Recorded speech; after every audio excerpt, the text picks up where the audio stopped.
Second हमारे पास है single right rotation, जिसको हम आरआर रोटेशन कहते हैं। आरआर रोटेशन में क्या होता है?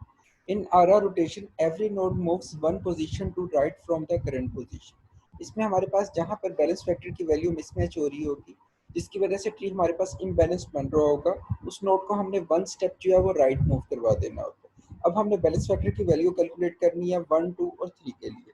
जब हम 1, 2 और 3 के लिए बैलेंस फैक्टर जो कैलकुलेट करेंगे, 1 के लिए उसी फॉर्मूले में वैल्यू को हमने पुट करना है। बैलेंस फैक्टर का जो फॉर्मूला है, height of left sub tree minus height of right sub tree. तो 1 के लिए लेफ्ट साइड पे और राइट साइड पे कोई नोड नहीं है, तो 0 माइनस 0 कर लेंगे, तो इसका जो बैलेंस फैक्टर की वैल्यू है 1 के लिए 0 आ जाएगी। 2 के लिए बैलेंस फैक्टर को कैलकुलेट करेंगे।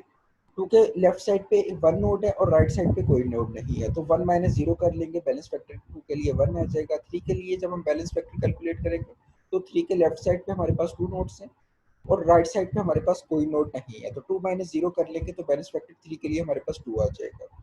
तो अब ये ट्री हमारे पास जो बन रहा है, फर्स्ट डायग्राम में ये शो किया गया कि ये ट्री इम्बैलेंस्ड है, क्योंकि जो बैलेंस फैक्टर आ रहा है वो 1 है, 2 है और 0 है। इट मीन्स कि हमारे पास एक वैल्यू ऐसी आ रही है जो कि 2 है, जो जिसकी वजह से ये ट्री जो है वो इम्बैलेंस्ड बन रहा है। अगर हमारे पास वैल्यू 0, +1 या -1 आ रही हो, तो हमारे पास जो ट्री होगा वो बैलेंस्ड होगा। लेकिन इस केस में हमारे पास एक वैल्यू जो है वो बैलेंस फैक्टर की वो 2 आ रही है, जिसकी वजह से ट्री इम्बैलेंस्ड है। तो हमारे पास ये जो 3 वाली नोड है, इसको हम 1 स्टेप राइट मूव करवा लेंगे। जब हम इसको 1 स्टेप राइट मूव करवाएंगे, जिस तरह डायग्राम 2 में शो किया गया, 3 जो है वो 1 स्टेप राइट मूव हो रहा है, तो हमारे पास एक न्यू ट्री बन जाएगा। ठीक है, जो न्यू ट्री बनेगा वो हमारे पास आफ्टर आरआर रोटेशन जो ट्री बनेगा, वो डायग्राम 3 में आप देख सकते हैं। 1, 2 और 3 जो है वो एक न्यू ट्री बन रहा है, जिसमें 2 हमारे पास पेरेंट है, 1 उसका लेफ्ट चाइल्ड है और 3 उसका राइट चाइल्ड है। इसके हम जो है बैलेंस फैक्टर को दोबारा कैलकुलेट करेंगे। 1 और 3 के लिए बैलेंस फैक्टर 0 माइनस 0 करेंगे, तो हमारे पास 0 आ जाएगा।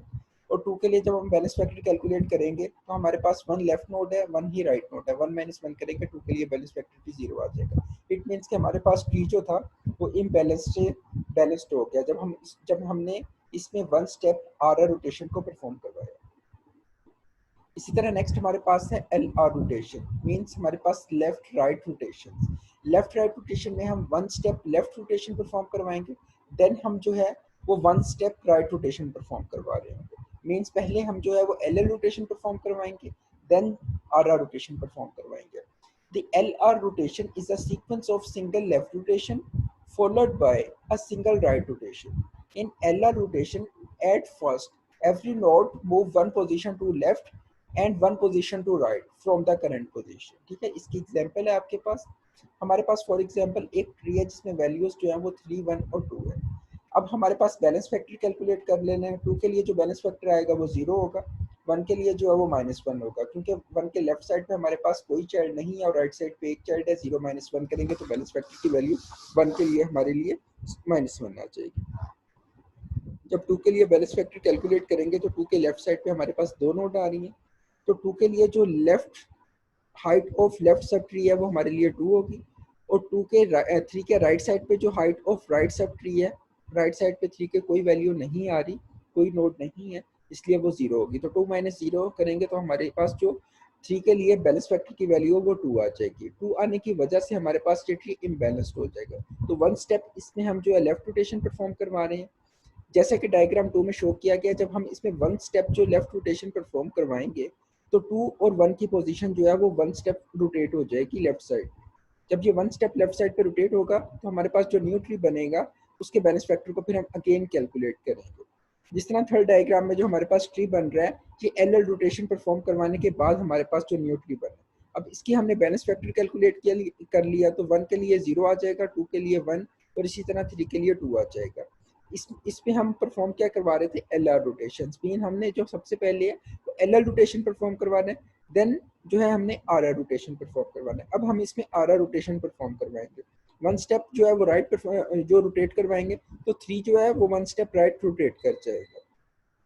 जब 3 हमारे पास 1 स्टेप राइट रोटेट करेगा, तो हमारे पास एक न्यू बैलेंस ट्री बन जाएगा। अब इसके जो है वो बैलेंस फैक्टर को कैलकुलेट कर लेंगे, जो कि वैल्यू हमारे पास आएगी वो 0, 0, 0 आ जाएगी। तो इसके अब हमारे पास जो न्यू ट्री बना है after performing L R rotation, जो न्यू ट्री है वो हमारे पास जो है वो बैलेंस्ड एवीएल ट्री बन रहा है। जब हमने इसके बैलेंस फैक्टर को कैलकुलेट करके चेक कर सकते हैं।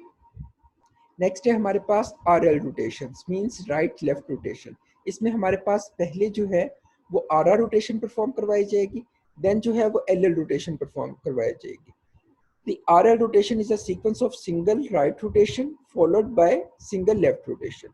In RL rotation, at first every node move one position to right and one position to left from the current position, ठीक है। इस तरह एग्जांपल में हमारे पास जो है वो एक एवियल ट्री है, इसके हमने बैलेंस फैक्टर को कैलकुलेट किया तो 2 के लिए हमारे पास जो वैल्यू आएगी वो 0 होगी, 3 के लिए जो वैल्यू आएगी वो 1 होगी और 1 के लिए जो है वो -2 है। इसमें हमने बैलेंस फैक्टर कैलकुलेट करने के बाद जो है वो वन स्टेप हमने जो है वो राइट जो है वो इसको रोटेट करवा देना है। जब हम वन स्टेप राइट रोटेट करवाएंगे तो 2 और 3 जो है ये वन स्टेप राइट रोटेट होगा, ठीक है। इस तरह डायग्राम 2 में ये शो किया गया है, 2 और 3 जो है वो वन स्टेप राइट रोटेट हो रहे हैं। जब ये वन स्टेप राइट रोटेट हो जाएगा तो हमारे पास जो न्यू पोजीशन बनेगी वो डायग्राम 3 में हमारे पास शो की गई है। डायग्राम 3 में हमारे पास ये शो हो रहा है कि जब हम आर आर रोटेशन परफॉर्म करवा लेंगे तो न्यू ट्री हमारे पास किस तरह का बनेगा। जो हमारे पास ट्री बन रहा है इसके हम बैलेंस फैक्टर को काउंट कर लेंगे। बैलेंस फैक्टर लेने के बाद हमारे पास जो वैल्यूज आ रही होंगी, अभी भी ये ट्री इम्बैलेंस्ड है, तो इसमें हमने अब आर एल रोटेशन परफॉर्म करवाया था। आर आर रोटेशन जो है वो हमारे पास परफॉर्म हो गया। अब हम इसमें एल एल रोटेशन परफॉर्म करवाएंगे। जब हम इसमें एल एल रोटेशन को परफॉर्म करवाएंगे, वन जो है वो वन लेफ्ट साइड पे रोटेट कर जाएगा। तो वन जब हमारे पास लेफ्ट साइड पे रोटेट करेगा तो 2 हमारे पास पेरेंट बन जाएगा और लेफ्ट चाइल्ड इसका 1 होगा और राइट चाइल्ड जो है वो इसका 3 होगा। देन हम इसके अगेन जो है बैलेंस फैक्टर को कैलकुलेट करेंगे तो ये ट्री हमारे पास बैलेंस्ड बाइनरी ट्री बन जाएगा। तो अब हमारे पास ट्री जो है वो बैलेंस्ड हो जाएगा क्योंकि हमारे पास जो बैलेंस फैक्टर की वैल्यू आ रही है वो हर नोड पे वो 0 0 है।